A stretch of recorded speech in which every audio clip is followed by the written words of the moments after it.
Hi everyone, my name is Liz Vlasic and I'm really excited to be here today with Tim Hughes from Oracle.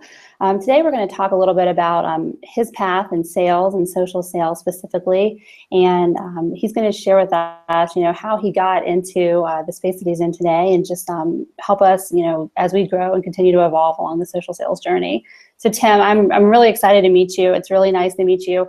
Almost kind of in real life, I guess, here over the internet, and if you can, just tell us a little bit about yourself and why you chose sales. Okay, thank you. Really excited to be here for the interview.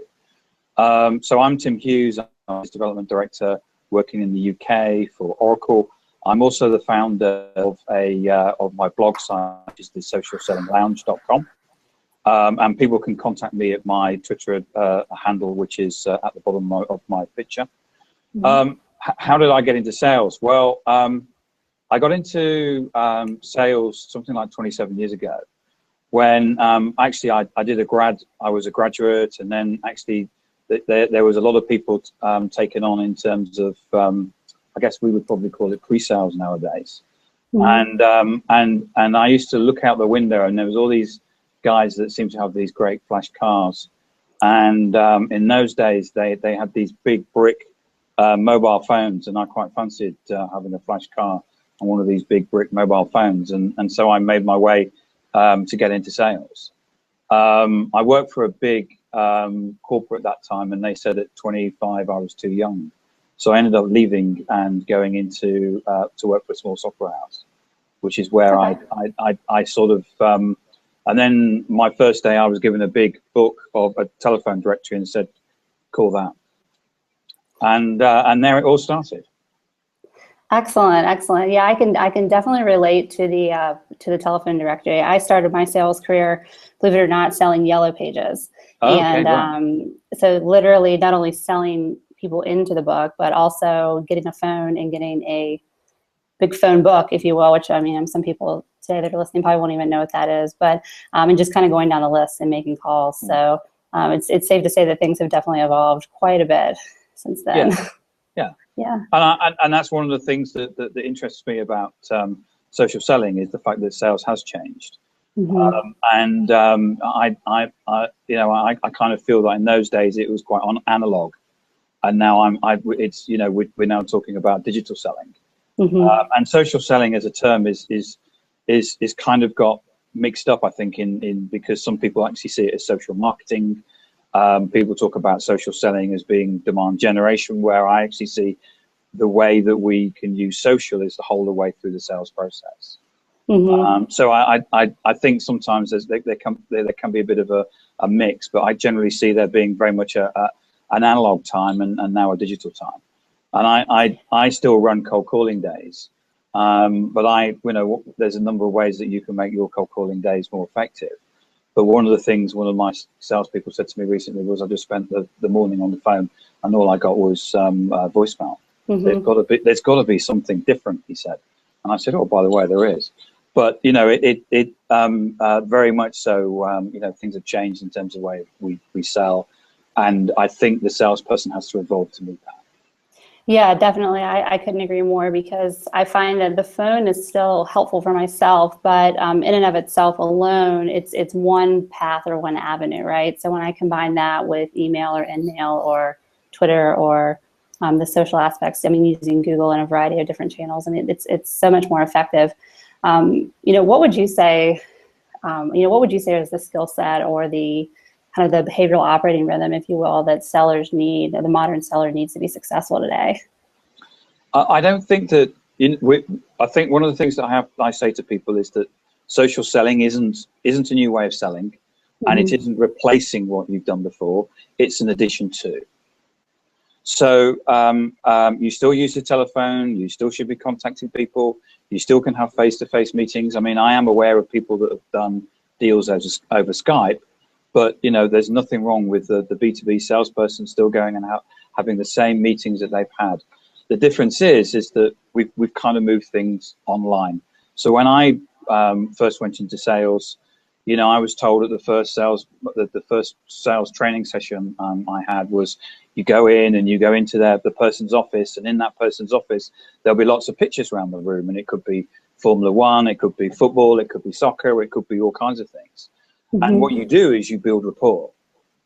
And you know, if your prospect or customer has pictures of fly fishing on the wall, as you go through the sales process, you will become an expert in the different flies that could be made, because you carry on building rapport with that person. Mm-hmm. And all that we've done is that we've actually moved that from offline online. And there's no different from going and looking what people have posted on Instagram or Twitter or LinkedIn. And that's the difference between, say, the analog world, the offline world, and the online world that I think we live in now. Mm-hmm.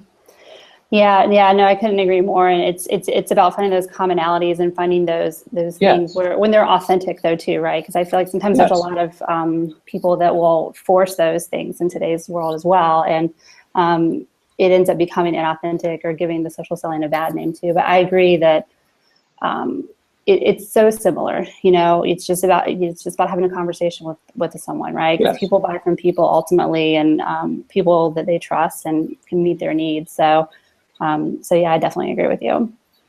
Definitely agree. I think that what you'll find is that people will, you know, if people are weird online, it will come across just the same as it is offline. And you have to be authentic, and you have to be the person that you are. You can't try to be somebody else. And you know that our buyers are currently using social as actually a way to avoid us. And I agree that at the end of the day, we will have human contact. But let's not forget that actually our buyers are going online, going in just like we do. You know, I need to get a new car, so where do I go? I go to Google, and I look at and I go to the website, and I spec up what I want, and I do all those things, and I will do everything I can to avoid going to see a car salesperson, much as I love them if there's any of them watching. But the thing is that you know, people do go into salesperson avoidance mode, and you know, what we need to do is that one of the things that we can do with social is that we can find buyers who are doing that as they're going through the process. But you know, as we you know, as sellers, you know, we need to be out there, we need to be social, but we also need to pick up the phone and talk to people. Right. Yeah, definitely. And like you're saying, you know, the buyers are avoiding you, and they ultimately, especially with B2B, they probably will need to speak with someone eventually. Yes. It just depends on where on that path. And yes.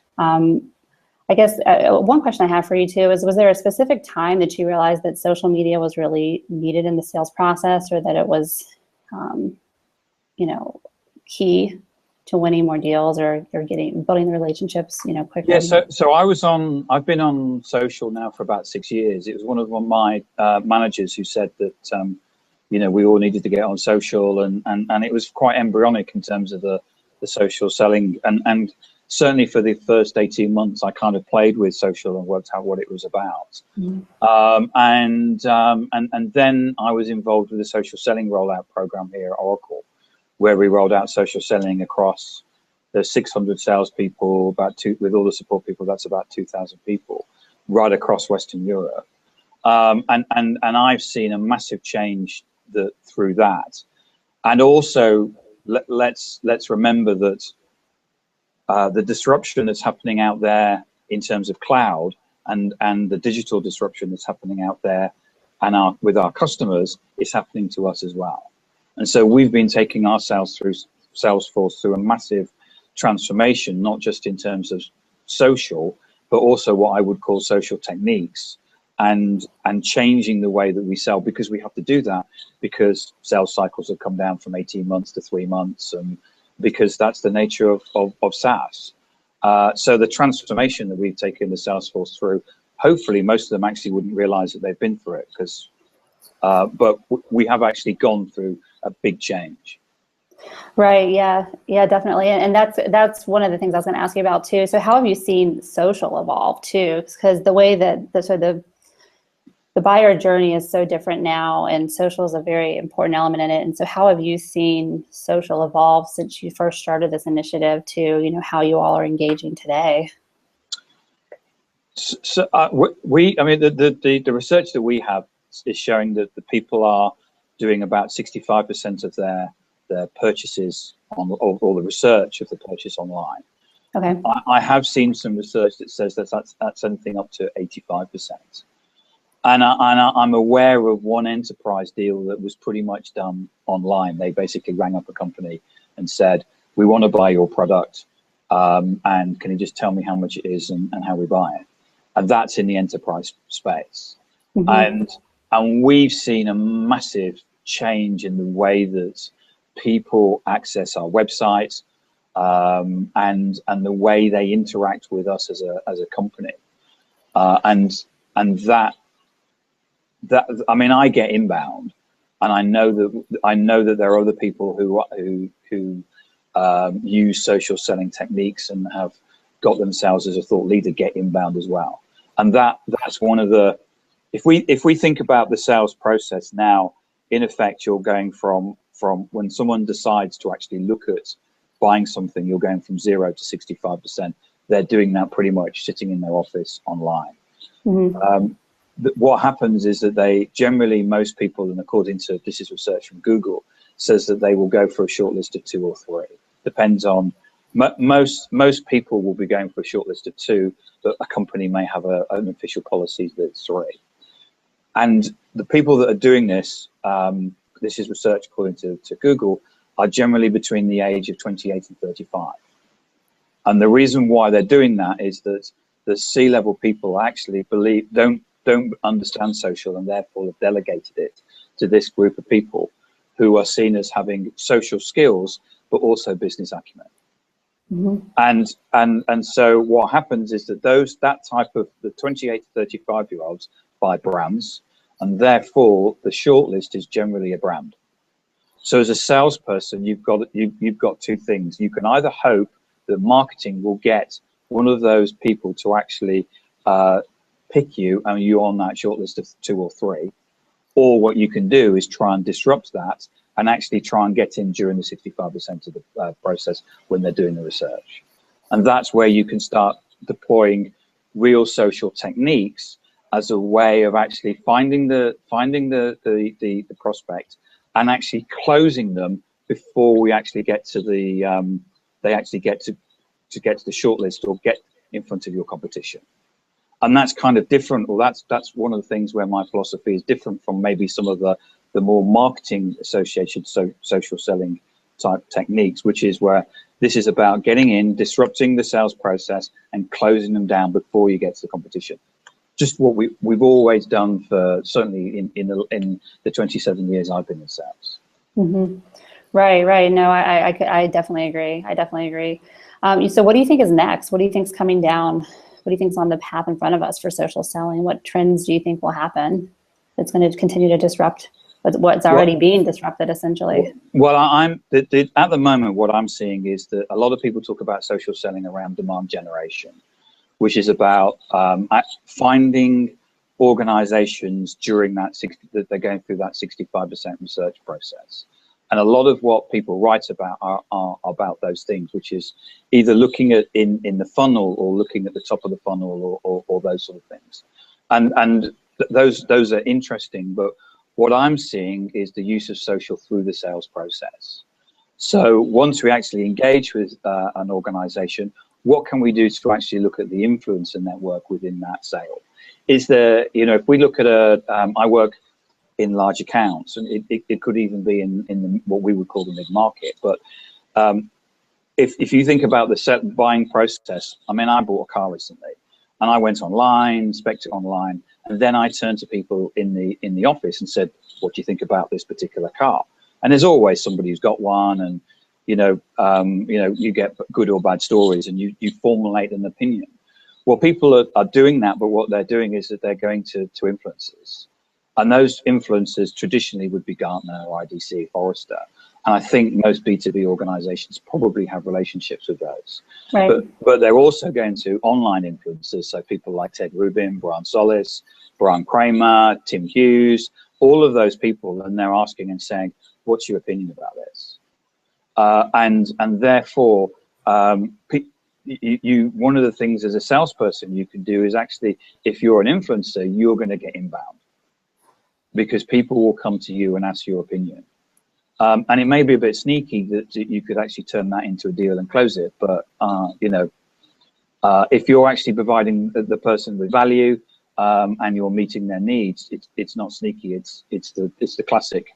You know, you can get in there, and if you're the first person to actually get in front of the customer and to actually demonstrate the value and the fact that you are working with them, then you will get the sale. Yeah, I think that the key to that too is understanding the customer and being able to demonstrate that value back to them. And I think that yes. Things sometimes get overly complicated and hyped up, and at the end of the day, it's still about, do I understand who is buying from me, and do I understand the value that I provide to them and the positive business outcomes they're looking to achieve, right? Yes. And a great example is that I had a call with somebody, and it was with somebody in California, and the usual thing I get in the UK with California is you get a conversation about what time it is and then the weather. And so you open up with those things because you know that it's going to be way early in the morning for them and it's going to be hot. And this individual opened up and said to me, so what's your favorite vinyl record? Right. So that person had basically had gone online and they'd researched me, and they found out that I collect vinyl records. And rather than open up with a conversation like small talk like that or whatever, he opened up with that conversation. We then spent the first 10 minutes talking about our favorite vinyl records and what concerts we've been to. He then gave me a demo, and then what happened was that we spent the last 15-20 minutes showing each other YouTube videos, and you know, his favorite was Johnny Cash and I can't remember, and Bob Dylan and stuff like that. And that was a great way of somebody opening, you know, they'd gone on, they'd done their research about me, they'd opened up the conversation around something that I was comfortable with. They did a demo, and then we finished on something that in effect, and I tell this story all the time because it's a great way of sharing how someone had actually, you know, all the stuff that he used is all stuff that's published. You know, everything that I tweet and put out on Facebook and LinkedIn, it's all public. It's just there for you to go and have a look at. Right. Yeah, and that's such a great story and such a great example because, you know, you're building the relationship, and you're building the relationships virtually, and you know, that was the first of, I'm sure, several conversations that the both of you had, and you know, it's about, you know, finding that connection point and being able to relate to the other person. Yeah. So yeah, that's definitely great. So I've written a blog. I came across a guy who's now a friend of mine. We agreed to meet to have a coffee. He was going to tell me about how cloud had taken so much cost out of his business, and we're sitting down and I'm just about to put pen to paper. And he said, you know, I'm getting 10 C-level meetings a week from using Twitter. And I went, forget about the cloud conversation. Tell me how you're doing this. So this is written up on my blog, and it's. I saw that. It's part of a series, right? Yeah, and it's one of those. Just if you could have a bestseller, it's one of those. And all he's doing is he's going online. He's going, right, what's my target account? Right, it's this. Right, do the research. Who is it that I need to talk to? Can I find them on social? And then what is it that I can actually find to actually get to build that rapport? Mm-hmm. So, for example, he was targeting our post office, similar to your US post office. He needed to get somebody at the board level, and he found out that this person was rolling out a piece of technology. So he went into his local post office and found that piece of technology. So he just took a photo of it with his iPhone and tweeted him and said something like, hey, you know, it's great to see this piece of technology rolling out, but you're really pleased that the project's really going well. Of course, the guy came back and said, yeah, thanks very much. That's really fantastic. And then Paul went back with her and said, you know, we've actually got some content I think you might be interested in. It's about, you know, would you be interested? And he sort of said, well, how much is it going to cost me? He said, well, nothing. Bloke followed him back, and immediately they started having a direct message, a DM conversation, and Paul shared him the content, and then they took it from there. And then he took it, he closed that down on a meeting. They had a meeting, and then he actually closed the deal. And he's also done it with Instagram, where he was looking for a human resources director, and he couldn't find her on LinkedIn, but he found her on Instagram, and she was posting pictures of cats. So what he did was that, I don't know if you've seen there's an app called WordSwag. I haven't seen that one yet. Okay, no. It's about £1.50 or something like that. And what you can do is you get a picture, and then you can put like a quote on it. So what he did was he found the cat picture and put a quote on it, and he sent it to her, and immediately responded and got a meeting. That's fantastic. And he says that for every time he sent somebody a word swag, generally about 90% of the time they actually react, because at the moment it's actually quite unique. And so he usually gets a reaction from it. What is that called again? Word swag. Okay. WORDSWAG. I will definitely have to check that out. I haven't seen that one. It's like £1.50. It's just, yeah. And this is what I'm saying about how people can use social as a way, you know, social selling for me isn't just about having a great profile on LinkedIn and whatever, you know, it's about how can we use the social tools that we've got to actually do deals. And just so people, the first objection that I always get about using Twitter is that you need to have loads of followers. Well, Paul, at the time when we spoke, had 450 followers. You know, you don't need to have a lot of followers. You just need to make sure that you're not looking like a spammer. Right. You know, and this is about how we can, you know, as sales professionals, how can we use social as a way to close deals? So I've got a blog that should have gone live today about a guy who closed a deal using WhatsApp. Excellent. I'll have to definitely go and check it out. I didn't see it before we got. Yes, I mean, you know, it's one of those. It's just a story about how people, and I've been really interested about how people are using social to help them through the sales process. And if there's anybody out there that's got any stories, I'm more than happy to have a chat with them and write that as a blog.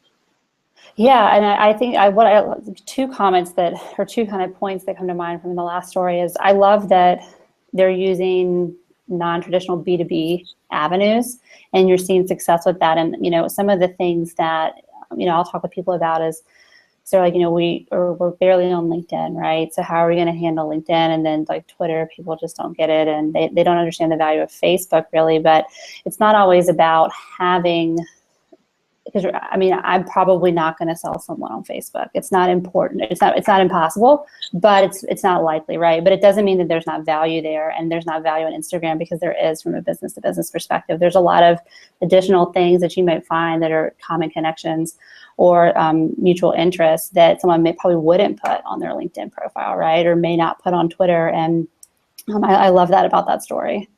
Yeah, I think, you know, I think one of the things that people get very confused about is that there are so many platforms, and really, you know, people need to focus on probably like LinkedIn and Twitter, and there are other things, you know, like Instagram, but you need to go where your customers are.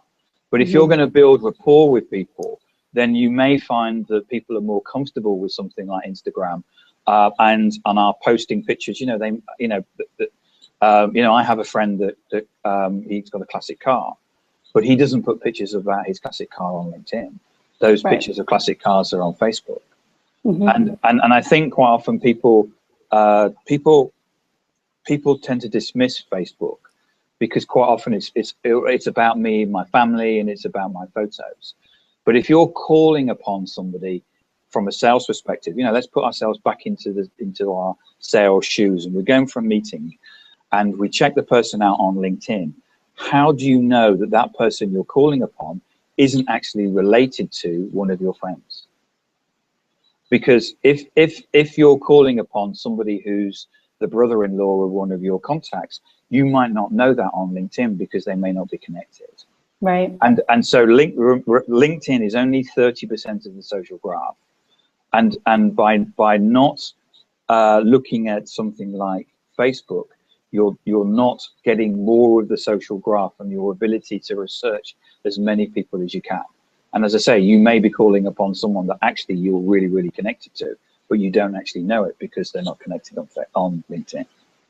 That's a great point. That's a great example too, because you know, if I think about myself too specifically, I can't say that I'm connected with everyone as well that's in my family. So yeah, I think that's a great point. And another great way people can use it. So there's a Chrome plugin called discover.ly. So it's discoverly, but discover.ly. Okay. And what that enables you to do if you're using Chrome is when you have that plugin, when you are looking at somebody on LinkedIn, it will tell you if you're connected to them on Facebook. It will also tell you the last 5 tweets. So what you're able to do by using something like that is expand the social graph of LinkedIn to also include Facebook and Twitter as well in one place. And that's kind of a cool little tool to look at, especially if you want to do, you know, try and get the maximum amount of research out of your, you know, the time that you're doing before you go to the meeting. Absolutely. You took the words out of my mouth, because I think about the time that it takes to have quality like pre-call planning or just account planning, right? Just for any sort of a face-to-face or a virtual meeting, and to have something like that where it pulls a variety of different things that are also recent into a single place, it's a huge time saver. And you know, the days of going into a meeting and saying, "Tell us what keeps you awake at night," is over. Right. And if you do that, you'll probably end up through the revolving doors back out on the street. Mm-hmm. You know, you're expected to go in there with a point of view. You need to understand 80% of what they're about. You should have looked at their website. You should have looked at their LinkedIn profile. You should have an understanding of what they're doing from a vertical perspective, or what that business is doing. And I think because of our buyers, because of the fact that they know that they can do the research, and I've probably done the research on you, they'd expect you to do the same on the way back. So I mean, I linked before all meetings. I actually link to them. I don't wait until the meeting and then link to them. I always link to people before the meeting, because you know, LinkedIn's my shop window, and I did this to you because when we said that we were going to talk, at the moment I knew that, I linked to you, because what I want to do is actually say, look, this is my shop window. This is what I'm about. This is what I do. This is what I'm passionate about, and people then can have a look at that and make a judgment on that.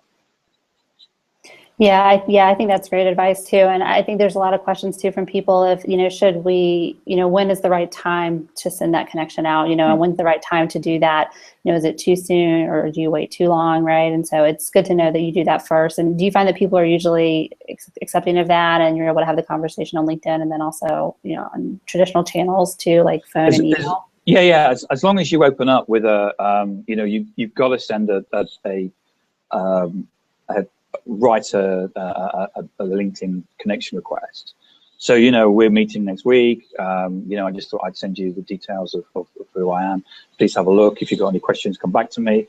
And most of the time people come back and will actually engage with you online. And you know, you're already starting the engagement process before the meeting. And you know, I do a lot of training internally about LinkedIn, and I always put up, you know, someone's really bad LinkedIn profile and then someone's really good LinkedIn profile, and say, like, who would you prefer to meet? And then everyone goes, well, the LinkedIn one. And yeah, it's like, well, yeah. And then what happens is that, of course, the good one I always put up is with a competitor. And I say, look, even before the first meeting, they even may actually be going, I actually prefer the competitor. So, you know, we could be, you know, as salespeople, you can be losing deals, or even before you go to the first meeting, because your LinkedIn profile doesn't look great. You know, if someone's got a really good LinkedIn profile, you'll go, this is going to be a really great meeting. I'm really looking forward to it. There was some research recently that said that I think it was 40% of people prefer to have root canal work with their dentist and have a presentation from the supplier. So, oh, wow. We really, as salespeople, we have a chance to stand out and get the competitive advantage even before that first meeting. And but by having a wow LinkedIn profile is just worth the investment. Yeah, absolutely. I couldn't agree more. And it means because you could technically, I mean, not even technically, you could lose the deal before you even get in there, right? Because they may still meet with you, but they wonder, are you detail oriented? Are you professional? How much experience do you have? How do other people feel about working with you? So many questions run through their mind, right? Because their defenses are already up, because they're, like we said at the beginning, they're actively trying to avoid you, right? So, if you've got the quota killer, I think if you've got the quota killer LinkedIn profile, they'll immediately be defensive. But if you've got this LinkedIn profile that shows how you've helped people, you've got references from customers saying how great you are, you're showing an understanding of the issues, probably even in the market that you're working in. They're immediately they think this person can help me, and you're on the first step to build that trust. And as we said earlier on, in B2B sales, people buy people, and you buy from somebody. When I interview people, I sit there and think, would I buy from this person? And people will be sitting there and going, projects go wrong. There are situations where projects don't go right all the time. But when the project goes wrong, do I think this person sitting in front of me will be at the end of the phone and I can ring them and they will help me? That's what you're looking for, is that trust element. And I know it sometimes sounds a bit flaky that a LinkedIn profile can give you that, but it can do. And that starts before the first meeting. Yeah, I definitely agree, and especially with the nature of things that are sold.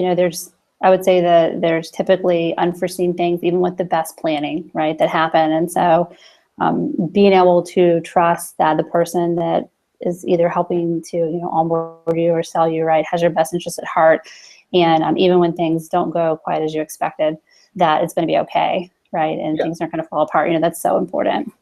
Yes, so important. Definitely. And it's so important that half a day investment is a small investment in creating a LinkedIn profile, and that can really stand for you in terms of we have to build trust, because that's what our customers are buying. They're gonna see, do I think I actually trust this person? Yeah, no, I agree, Tim. I definitely agree. So I know we're getting close to the time here. It's at the top of the hour. Is there anything else you want to say, or anything else you want to talk about? You want to tell people how to get in touch with you, how to find the blog? I definitely know that the blog post you mentioned that's coming today, and then the person about Twitter, that's definitely interesting too. So anything else you want to share while we have everyone online? Okay, so my Twitter account is below, Timothy_Hughes. My blog is the socialsellinglounge.com. If you come along and register, we actually have an ebook which is called The How of Social Selling, which is we give you the ebook and we get your email. And if you register, every time we post a blog, you'll get an email saying that there's a blog. Generally, we're posting blogs about every Monday. They're going at about 11 o'clock UK time. So the Social Selling Lounge is about having a safe place for people that want to get into social selling and not quite sure where to start, and it's a place for them to come and have a look and learn from some of the blogs and some of the articles that we're putting up, and we're certainly, hopefully, it's going to be a place where social sellers who want to start out becomes the location that the first place that they come for that sort of advice.